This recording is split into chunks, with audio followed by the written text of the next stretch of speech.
It is time for this health check here. Memorial Day, it is a time when we honor those who died serving our country and paid the ultimate sacrifice. It is also a time when children are out of school. A lot of people are off from work and a lot of people are cooking out as well. But you don't want a foodborne illness to ruin your holiday.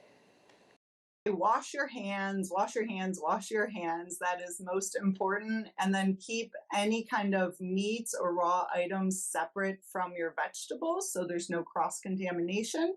And then be sure to put that food away when you're done enjoying it. I know cookouts, a lot of times we like to socialize. Don't let the food sit out for those long periods while you're hanging out with friends and family. There. A few other things to point out. Thoroughly clean your cutting board or other surfaces that come in contact with raw meat before using them for anything else. When grilling, make sure juices from the meats you're cooking aren't dripping into other items. And then remember to cook meat to a safe temperature. But don't overcook it, as charring can produce cancer-causing chemicals. After cooking, do not let cooked food sit out for more than an hour in the heat and no more than 2 hours at room temperature. And what's the best way to store those leftovers? So my best tip for storing leftovers is to store them in a glass or ceramic airtight container.